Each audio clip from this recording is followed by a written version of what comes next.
박수치며 찬송하고 하겠습니다.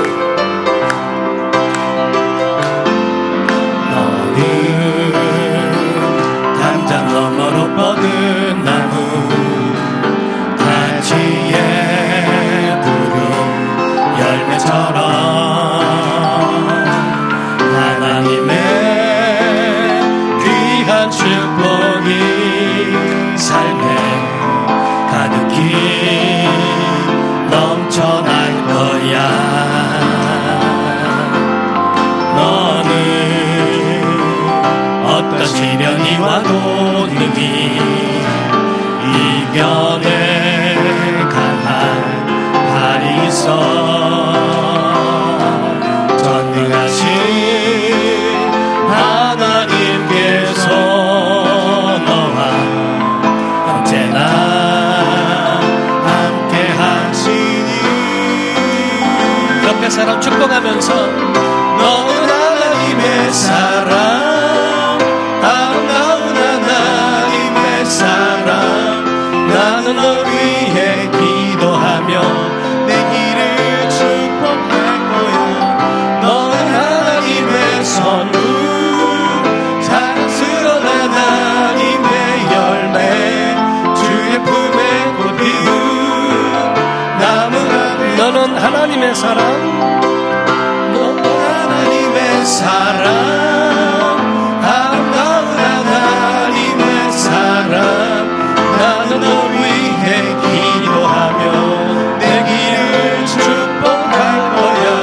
너는 하나님의 선물, 사랑스러운 하나님의 열매, 주의 품에 꽃 피운 나무가 되어줘. 아멘. 오늘도 예배 성공자가 되기를 주의 이름으로 축원합니다. 우리가 주기도문을 보게 되면 예수께서 제자들에게 기도를 가르치실 때에 하늘에 계신 우리 아버지여라고 말씀을 하셨습니다. 하늘에 계신 우리 아버지라는 말씀으로써 하나님을 처음으로 소개하게 되었고, 그리고 그 후로 우리는 하나님을 아버지라 부르는 사람이 되었습니다.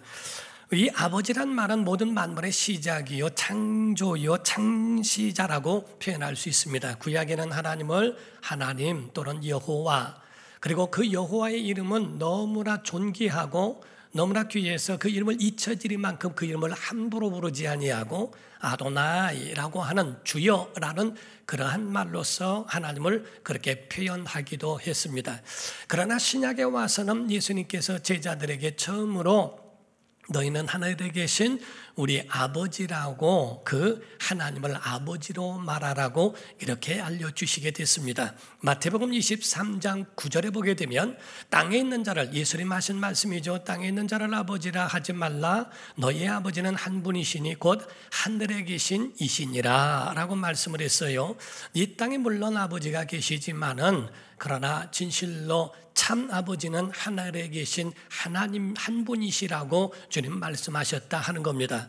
사도 바울은 로마서 8장 14절부터 보면 무릇 하나님의 영으로 인도함을 받는 사람은 곧 하나님의 아들이라. 너희는 다시 무서워하는 종의 영, 모세를 통하여 율법을 받은 백성들은 종의 영을 받은 자들인데, 종의 영을 받지 아니하고 예수 그리스도 하나님의 아들을 통하여 양자의 영을 받은 자들이므로 우리가 아빠, 아버지라고 부르짖느니라. 성령이 친히 우리의 영과 더불어 우리가 하나님의 자녀인 것을 증언하시나니라고 말씀을 하셨어요. 그러므로서 하나님도 우리에게 자녀라 하시는 말씀을 부끄러워하지 아니하시고, 우리도 하나님을 아버지라 부를 수 있는, 감히 아버지라 부를 수 있는 자격을 우리에게 주셨다는 거지요. 이 쌍방이 같이 맞아야 한다는 겁니다. 우리가 부모와 자녀가 있을 때 어느 한쪽에서 부모가 자녀에게 너는 내 자녀가 아니다 라고 이야기하거나, 또 자녀가 부모에게 나는 당신 같은 부모를 둔 일이 없습니다 라고 이야기한다면 서로가 맞지 않고 어긋나지요. 하모니를 이루지 않습니다. 아름답지 않죠. 둘 다 증언을 해야 하고 둘 다 인정을 해야 되지 않습니까?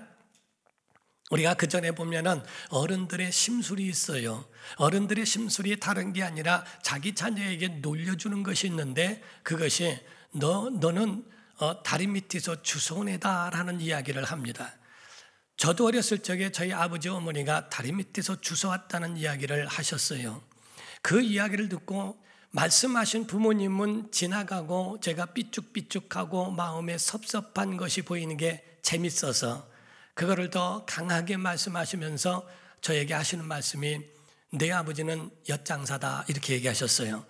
그때에 저는 그 이야기를 듣고 얼마나 상처를 받았는지 몰라요. 어렸을 적에 부모님은 다 잊어버려도 저는 그게 너무나 상처가 돼서 엿장수만 지나가면 우리 아버지인가 이 생각을 하고 어떻게 해야 되는가 이 마음에 상당히 상처가 돼서 나중에는 저희 어머니에게 여쭈었습니다. 아주 진지하게 진짜 우리 아버지가 엿장수야? 하고 물었더니 아니야 다리 밑에서 주워왔다며 라고 얘기를 했더니 저희 어머니는 엄마 다리 밑에서 주워왔어.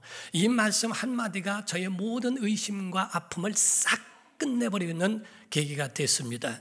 그 이야기를 들으면서 왜 자녀들에게 그렇게 꼭 심술맞게 그렇게 이야기를 해야 될까라고 하는 것이 어렸을 적에 그런 마음을 가지고 있었을 때가 없지 않아 있었습니다.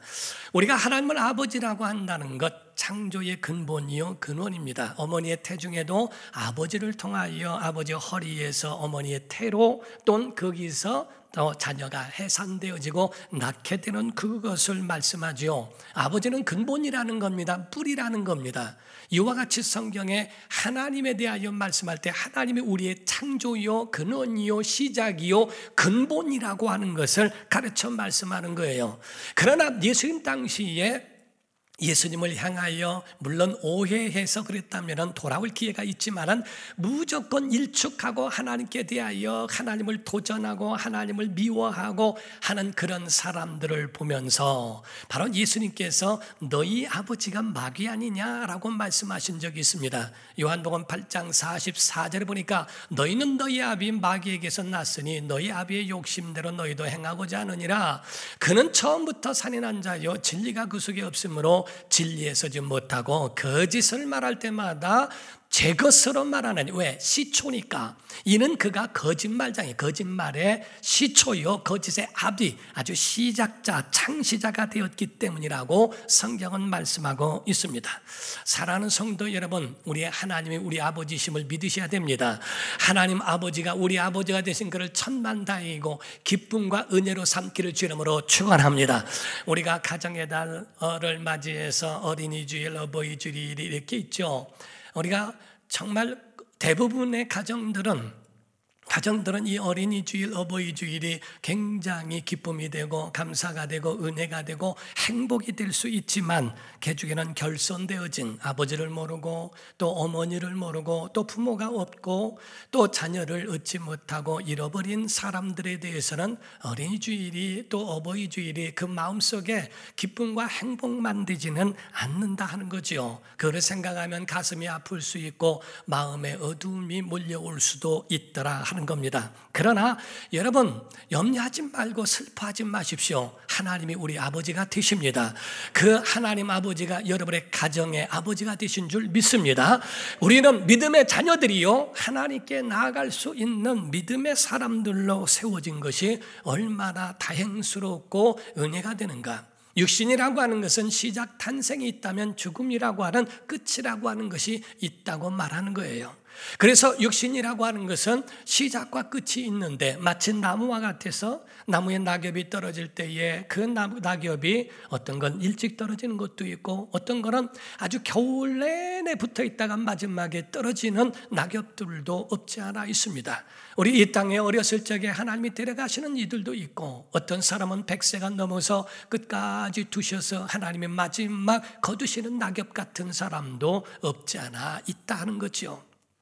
우리는 거기에 대하여 과거에 집착하고 과거에 매여서 여러분 자신이 거기에 시간을 세월을 낭비하는 것을 하나님이 원치 아니하시고 나 같은 사람이 나오지 아니하도록 또 우리 같은 미래가 있지 아니하도록 다른 사람을 위하여 중보하고 기도해주고 그들을 위하여 아쉬움이 없도록 현명하게 미래를 만들어가는 것을 하나님이 원하신다는 것을 믿으셔야 됩니다.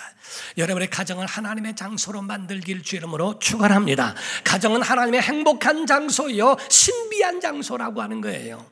그래서 가정에는 신비로움의 시작이 가정의 탄생에서부터 시작된다는 거지요. 특히 자녀들은 신비로운 존재들이어서 그들에게 있어서는 어른들이 그들의 자녀들을 위하여 단조롭게 먹여주고 입혀주고 재워주고 그의 모든 것을 다 뒷바라져 가면서 단조롭게 한 것뿐인데, 아이들은 성숙하게 성장하면서 정말 우뚝 서 있는 모습을 보면 자녀를 위하여 해준 것보다 자녀가 부모에게 해주는 그것이 더 크다고 느낄 때가 없지 않아 있다는 거지요. 자녀로 인하여 행복을 얻으며 보람을 느끼며 또 우리가 인내하게 하고, 그리고 또 내가 모든 것들을 절제하고 내가 좀 더 건강해야지 하고 건강해야 되겠다고 하는 그 이유를 제공하는 것이 가정이요 자녀들이 될 수도 있더라 하는 겁니다. 특별히 가정에서는 하나님의 마음을 알 수 있는 장소가 된다는 겁니다.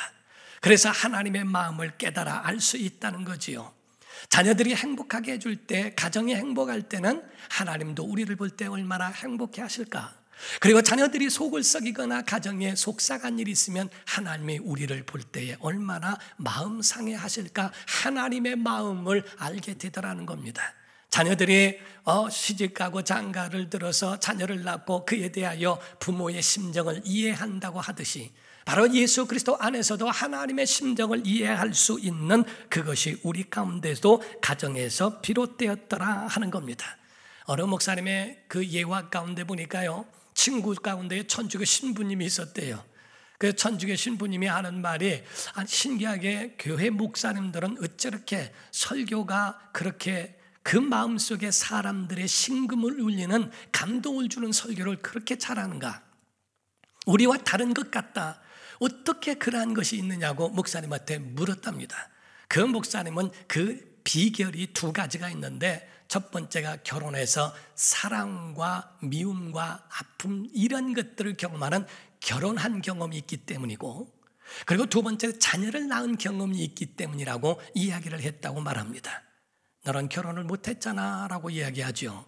결혼을 함으로써 그 가운데 사랑도 할 때가 있고 미워할 때가 있고, 그 안에 슬픈 일도 행복도 결혼함으로써 사랑을 배우게 되고, 자녀들을 낳음으로 인하여 자녀를 통한 그 애절함을 알고 있기 때문에 하나님을 체험적으로, 머리로 아는 것이 아니라 체험적으로 알고 있기 때문에 설교 자체가 입에서 나오는 게 아니라 가슴에서 나오고, 입에서 말하는 게 아니라 심령으로부터 나오기 때문에 감동되는 것이라고 표현했다고 이야기를 합니다.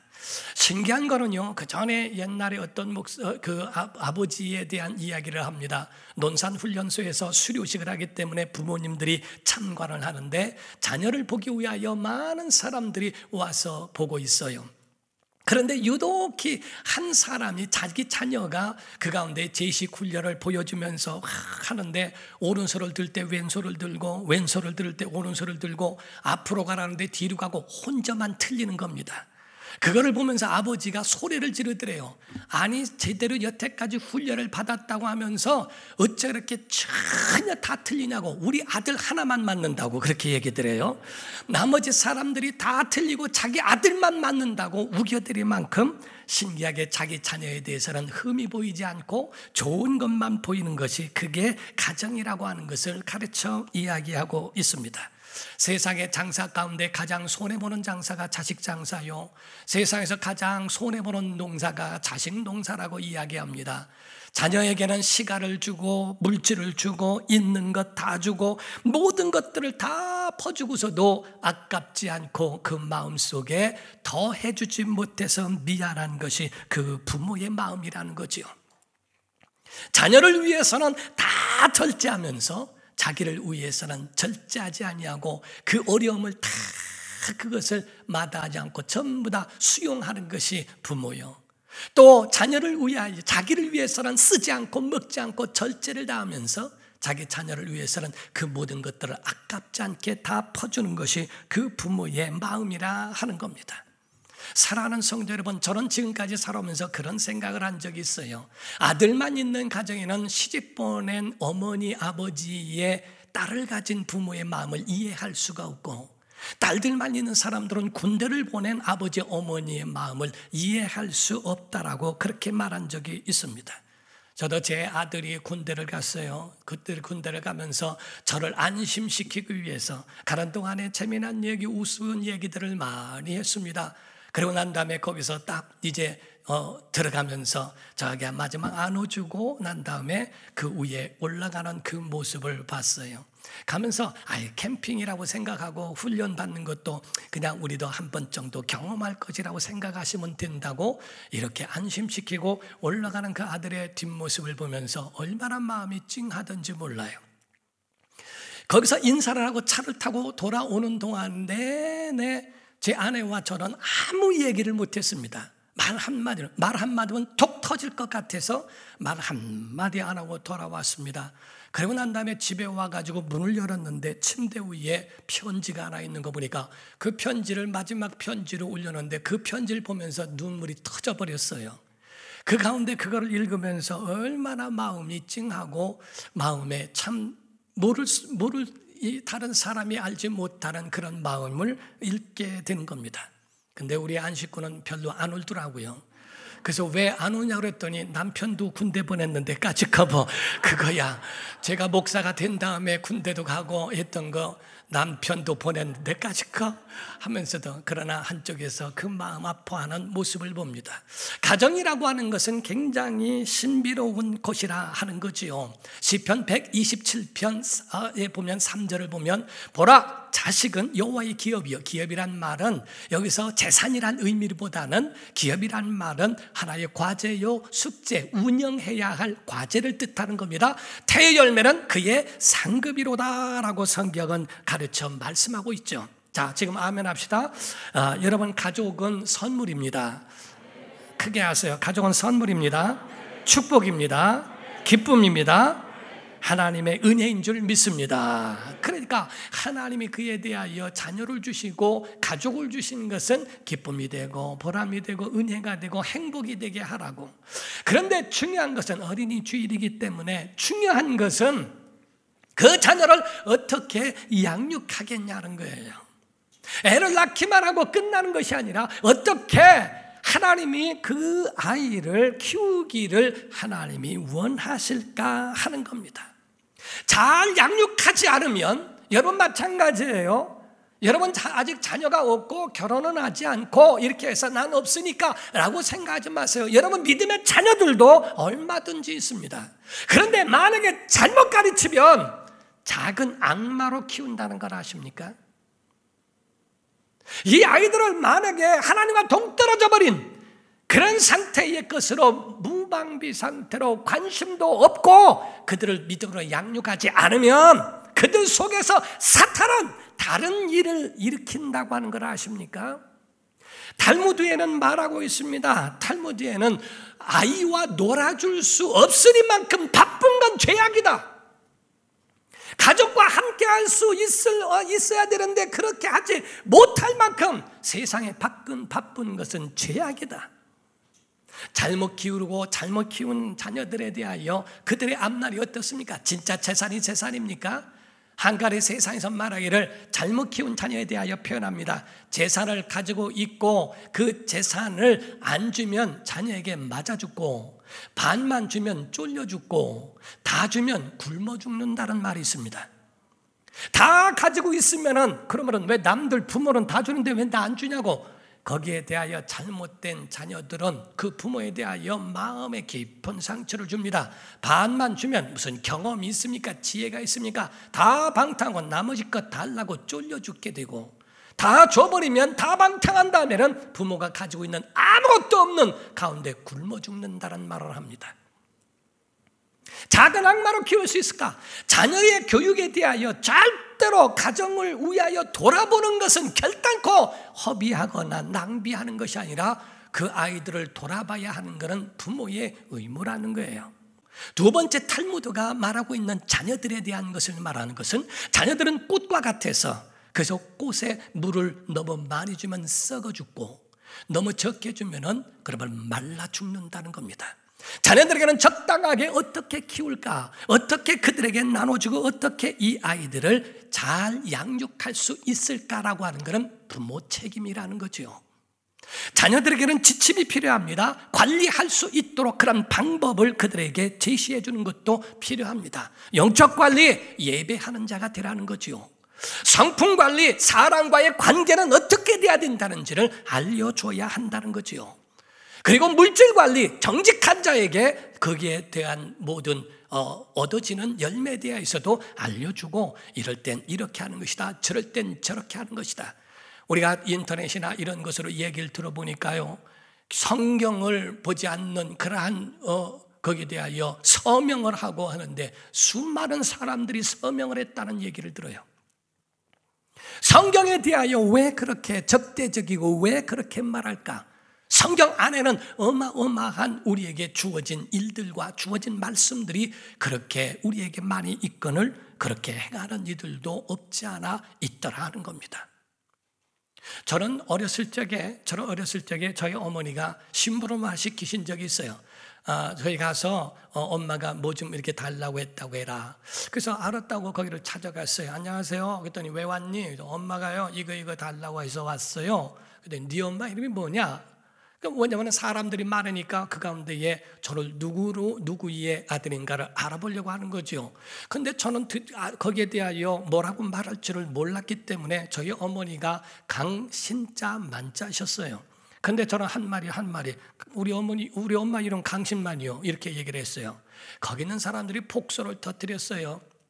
자기 엄마 이름을 부르는 것에 대해서 너무 어이도 없고 우스우니까 막 웃고 거기서 저에게 심부름에 대한 그것을 줬습니다. 그걸 받아가지고 집에 왔는데 나중에 어머니가 듣고 이야기를 하십니다. 너 엄마 이름을 그냥 그렇게 불렀다며? 네. 그랬더니 거기서 우리 어머니도 깔깔깔깔거리고 웃으세요. 다음번에 심부름을 보냈는데 두 번째도 내 엄마 이름이 뭐냐? 그래서 또 얘기했습니다. 당신만이요 이렇게 얘기했어요. 그때에 나중에 두 번째 저희 어머니가 들으신 다음에 저를 얼마나 야단하시는지 몰라요. 엄마의 이름을 어떻게 함부로 부를 수 있느냐? 강신자 만자라고 얘기를 해야지 어떻게 그렇게 할 수 있냐 하면서 막 야단하시는데 저는 사실 그 이야기를 들으면서 굉장히 억울했습니다. 왜냐하면 저는 그렇게 하라고 배운 일이 없기 때문에 그래요. 저희 형님들에게는 이야기를 하셔서 그것을 말을 했지만 저는 막내였고 더 어렸고 그 소리를 듣지 못했습니다. 알지 못하고 듣지 못하여서 그렇게 말한 거 두 번 물어도 그렇게 말했고 세 번 물어도 그렇게 말해서 왜? 할 줄 모르니까. 모르고 한 건 부모 책임이요, 알고도 안 하는 건 본인 책임이에요. 하나님의 말씀을 모르고 행한 것에 대해서는 목사 책임이요, 하나님의 말씀을 알고도 하지 않는 건 본인 책임이에요. 성경은 우리에게 무엇이 옳고 그른가에 대하여 그것을 일러주고 알게 해주는 그것이 바로 성경일진데 왜 성경을 왜 거기에 대해서 서명을 하고 읽지 못하게 하고 하나님과 정반대의 길을 걸어가게 하는가? 과연 그것이 옳을까? 오늘 본문 말씀에는 굉장히 중요한 말씀입니다. 한나라고 하는 여인이 있는데 그 한나라는 여인이 그가 정말 자기가 자녀가 없는 것에 대해서 너무너무 괴로워했던 여인 중에 하나였습니다. 그때 자기 남편은 분인나라고 하는 여인에게서 아이를 낳았는데 이 분인나가 아주 얼마나 유세가 많은지 그에 대해서 그 한나를 구박하기 시작하고 괴롭히는 거예요. 애도 못 낳는 자가 해가면서 구박하는 거예요. 한나는 그 가운데 괴로워하면서 하나님 앞에 기도하여 얻은 아들이 사무엘이었습니다. 그런데 그 한나가 하나님 앞에 기도하며 간구하면서 얻은 그 자녀를 얻기까지의 그 기도는 어때요? 그래서 거기에 대한 헌화하는 아이를 하나님 앞에 드리는 그러한 말씀이 오늘 본문의 내용이에요. 그래서 사무엘상 1장 26절에서 28절을 먼저 보면 한나가 이르되 내 주여 당신의 사심으로 맹세하나이다.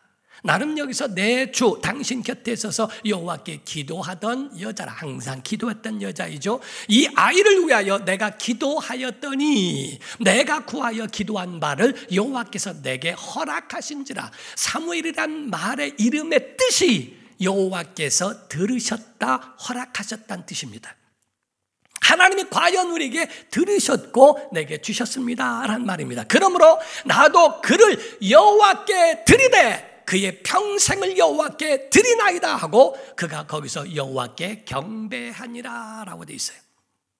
여기서 한나는 기도할 때 하나님, 브릿나가 너무 괴롭힙니다. 내가 아이를 갖기 원하는 것은 내가 저 여인의 괴롭힘에서 내가 방어하기 위함이고, 아니 복수하려고 하는 것이고 뻔때를 좀 보여주려고 합니다. 원망하거나 하나님 왜 나에게는 애를 주지 않습니까? 원망한 적도 없고 그런 불평한 것도 아니고, 그는 하나님 앞에 기도하는 오직 단 하나의 목적은 복수도 아니고 아무것도 아니요, 오늘 말씀할 때 하나님께 드리기 위함입니다 라고 이야기합니다. 여러분, 우리는 사무엘이라고 하는 것을 아이만 그렇게 말합니까? 우리의 재산이나 건강이나 모든 것 똑같아요.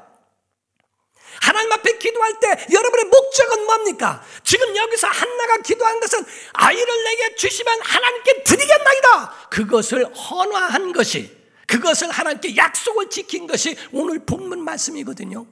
하나님, 우리가 내 걸 다 주 앞에 드리나이다. 여러분, 건강을 왜 달랍니까? 건강해야 먹고 잘 살죠. 건강한 다음에 무엇을 이루겠는가 하는 거죠. 하나님 앞에 재물을 구합니다. 하나님 앞에 사업에 성공을 구합니다. 무엇 때문에? 지금 여기서 말하고 있는 한날은 하나님 내게 주세요, 하나님께 돌려드릴게요 하는 얘기예요. 하나님, 내 사업이 잘 되면 하나님의 영광을 위하여 쓰겠습니다. 하나님 내게 건강 주시면 하나님의 영광을 위하여 보람된 모든 일들을 주의 영광과 사람들을 섬기는 일에 쓰임을 받도록 하겠다고 하는 그 기도가 있는가? 오늘 이 한나의 기도는 다른 원망이나 불평이 없다고 말씀드렸죠. 10절과 11절을 말하기를요, 한나가 마음이 괴로워서 여호와께 기도하고 통곡하며 서원하여 이르되 만군의 여호와여, 만일 주의 여종의 고통을 돌보시고 나를 기억하사 주의 여종을 잊지 아니하시고 주의 여종에게 아들을 주시면 내가 그의 평생을 그를 여호와께 드리고 삭도를, 나시린들은 머리를 삭도를 대지 않습니다. 그의 머리에 대지 아니하겠나이다 라고 얘기합니다. 하나님, 내가 구하는 것을 하나님께 돌려드리기 위함입니다. 하나님, 내가 구하는 것은 내가 많은 사람들을 섬기고자 하는 겁니다. 죽 써서 개 주랴, 개를 줘야 개한테 안 물린대요. 지식을 배워서 남 주랴, 배워서 남 줘야 된대요. 그래야 나만이 아니라 모든 사람과 함께 하나가 될 수 있고 그들과 하나가 될 수 있고. 오늘날 나만 위하여 기도를 하더라도 욕심 위하여 기도하지는 않습니까? 목적을 하나님, 내가 하나님께로 돌려드리기 위하여 내가 구합니다라고 하는 이러한 기도가 우리 안에 있는가? 잘 키워서 목사를 만들고 의사를 만들고 법조인, 정치인, 예술인, 스포츠인 같은 이러한 사람들을 만드는 것, 이게 무엇입니까? 이것이 바로 잘 키워 하나님의 사람으로 세워 하나님께 돌려드리는 거거든요. 우리의 신앙에 대하여 분명히 아셔야 한다는 겁니다. 어떤 목사님의 간증 가운데 보니까요, 그분은 정치인이 되려고 아주 하이스쿨에 있는 대학에 지망을 했대요. 지원을 했대요. 그런데 체력감사에서 떨어졌어요. 자기는 그때까지 젊은 사람이 무슨 고혈압인가, 혈압은 전혀 없는데 혈압 측정에서 떨어져 버렸대요. 그래서 참 너무 그 속에 낙심을 해가지고서 여관에 누워가지고 그 당시에 너무 비관하고 있는데 갑자기 하나님이 생각나게 하시는데요. 생각하는데 어렸을 적에 목사 될 사람 손들어 하고 부흥 집회에서 말씀했을 때 자기가 손든 생각이 들더래요. 내가 그때 소원을 했지. 그 당시에 그냥 바로 돌아와서 어머니께, 믿음 좋은 어머니한테, 엄마, 내가 지금까지 이렇게 했지만 모든 걸 접고 내가 하나님의 사람 되려고 합니다 하고 이야기를 했더니 어머니가 너무 놀라면서 그러냐고. 성경책을 갖다 놓고 무릎 꿇어라. 그리고 성경책 앞에다 놓고 기도하자. 이제는 너는 내 자식이 아니다. 하나님의 종으로 내가 받들어 섬길 거다. 하나님이 쓰시는 자가 되라. 그때 하면서 기도하는 그 기도 내용이 헌화하는 기도가 되더라는 거죠. 굉장히 큰 교회 목사님 됐습니다. 정말 하나님께서 쓰시는 믿음의 사람으로, 물론 큰 교회만 성공으로 보는 건 아니지만 많은 사람들에게 은혜를 끼치며 많은 사람들에게 정말 귀감이 되는 영향력을 주는 목사님으로 그렇게 서게 된 것이 바로 이와 같이 어머니의 기도에 대한 헌화하는 그러한 기도의 내용이 있었다라고 이야기를 합니다. 오늘을 사는 우리들에게 이 말씀이 우리에게 주는 메시지는 다른 게 아닙니다. 아멘 합시다. 자녀들은 선물입니다. 부모는 청지기인 줄 믿습니다. 자녀는 선물이요, 부모는 청지기요. 청지기는 주인이 따로 있어요. 우리가 아버지라고 하고 어머니라고 말해도 진짜 아버지는 하늘에 있다는 거죠. 하나님이 이 보석을 우리에게 맡기셨다는 겁니다.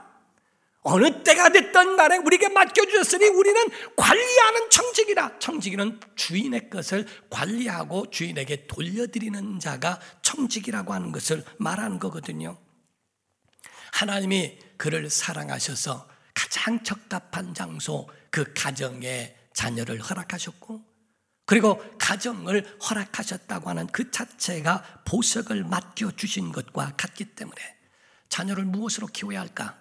음식만 그냥 갖다 주면 몸만 클 뿐입니다. 그가 분별력이 있고 세상 사는 방법을 알아갈 수 있는 모든 교육은 하나님의 말씀으로 키워야 영원히 살 수 있는 거예요.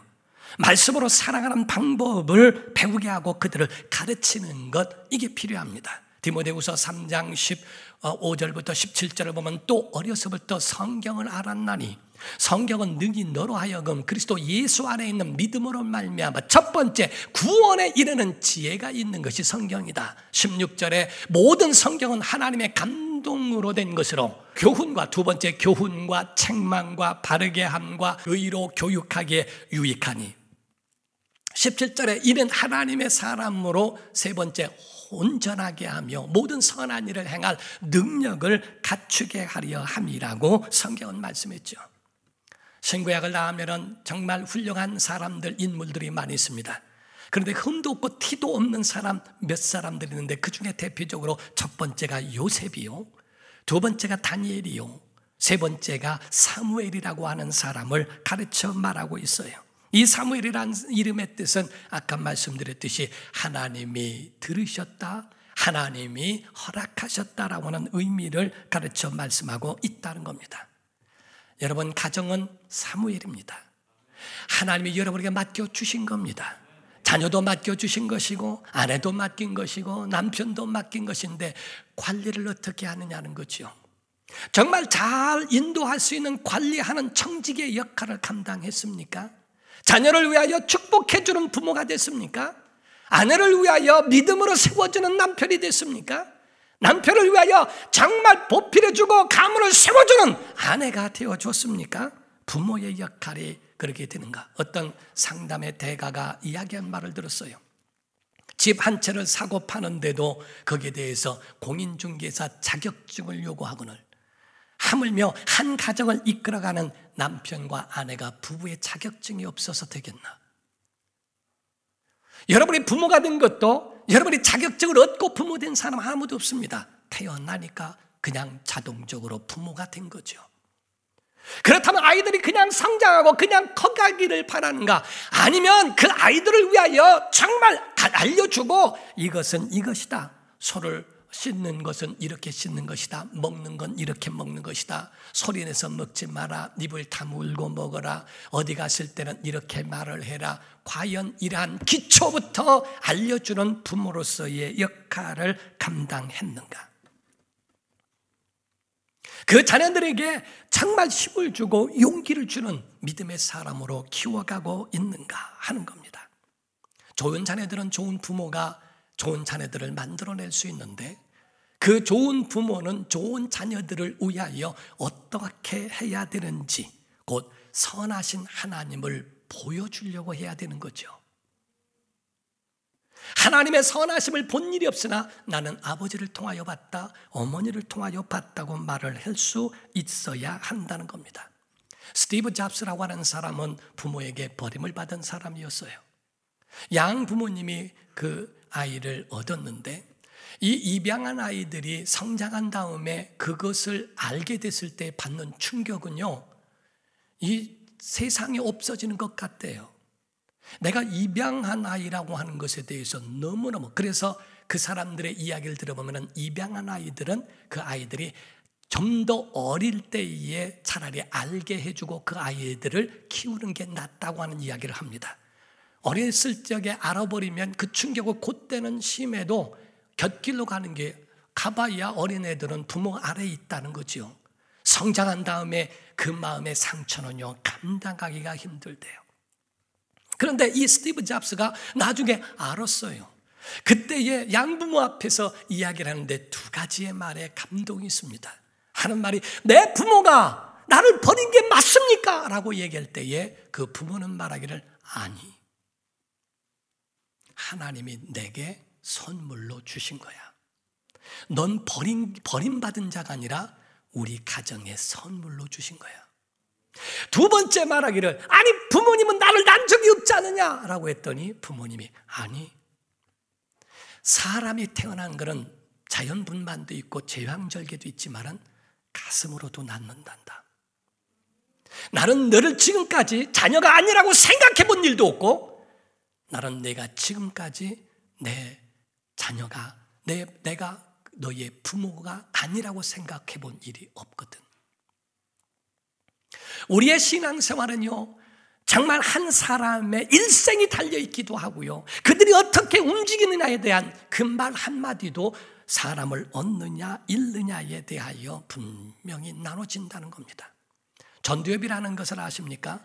세 단계의 3층으로 구조가 되어 있는데 1층에는 첫 번째 층에 있는 것은 그냥 완성된 그 사람으로 그냥 되어진 거, 두 번째가 감성이고요, 세 번째 있는 것이 창의력과 성품, 품성이라고 표현을 합니다. 그래서 마시멜로 이야기라고 하는 그 말, 그 책 가운데 보면 이런 이야기가 있어요. 아이들을 여럿이 놓고 거기다가 마시멜로를 하나씩을 다 줍니다. 선생님이 하는 말이 얘들아 내가 15분 뒤에 다시 돌아올 거야. 나갔다가 15분 뒤에 돌아올 텐데 그때까지 마시멜로를 먹지 않고 있으면 하나씩 더 줄게. 그렇게 하고 하나씩 더 주겠다고 이야기를 하고 나갔는데 선생님 나가자마자 바로 먹는 아이가 있고 5분 지나고 10분 지나서 진짜 올까? 하고 그 가운데 또 먹는 아이가 있는데 끝까지 15분을 참고 인내한 아이들은요 하나씩 더 받고 그거를 다른 아이들이 부러워하는 거를 쳐다보면서 만끽하면서 그거 나머지를 먹는 아이가 있더래요. 다른 아이들 말고 15분을 기다렸다 하나를 더 받은 아이들을 연구했는데 다른 사람들과 다른 삶을 살더라는 겁니다. 참는 것, 인내하는 것, 그거를 배운 사람들은 속에 창의성이 있고 성품과 이런 것들에 자기를 절제할 줄도 알더라는 거죠. 자녀를 칭찬하며 격려하며 사랑하는 것, 정말 자녀들을 우리에게 맡겨주신 그러한 보석이요 선물이라는 것을 깨닫고 그리고 그 아이들을 믿음으로 양육한다는 것은 굉장히 중요한 믿음의 청지기의 역할인 줄로 믿습니다. 하나님이 여러분에게 물질도 맡기신 겁니다. 아멘 좀 해보시옵소서. 건강도 맡기신 겁니다. 자녀도 맡기신 겁니다. 가정도 맡기신 겁니다. 맡겨주신 그 모든 일의 청지기로서의 역할을 감당하는 성도가 되기를 주 이름으로 축원합니다. 잠언서 22장 6절을 보면 마땅히 행할 길을 아이에게 가르치라. 그리하면 늙어도 그것을 떠나지 아니하리라. 414라고 하는 법칙을 말합니다. 아이의 교육은 4살에서 14살이라고 이야기를 합니다. 그 안에 있는 아이들을 하나님의 말씀으로 잘 양육해서 사무엘을 드린 한나같이 하나님 앞에 올려드리는 우리 사랑하는 복된 성도가 되기를 예수 이름으로 축원합니다. 기도하겠습니다. 이 시간에 다 같이 통성으로 기도할 때 우리가 청지기라는 마음을 잃어버리지 아니하도록, 사무엘을 얻기를 원하는 것은 드리기를 위하여 행한 것 같이 우리의 마음도 하나님을 향한 믿음이 될 수 있도록 믿음의 청지기 역할을 감당할 수 있도록 도와달라고 우리 다 같이 간절한 마음으로 통성으로 기도합니다. 하나님의 약속을 믿는 자, 하나님의 약속을 믿는 자, 하나님을 기쁘게 하는 자, 하나님의 명령을 지키는 자, 반드시 성공하리라. 내 소원대로 이루어지리라. 내 기도대로 응답이 되리라. 내 믿음대로 이루어지리라. 하나님이 도와주시니 하나님의 약속을 믿는 자,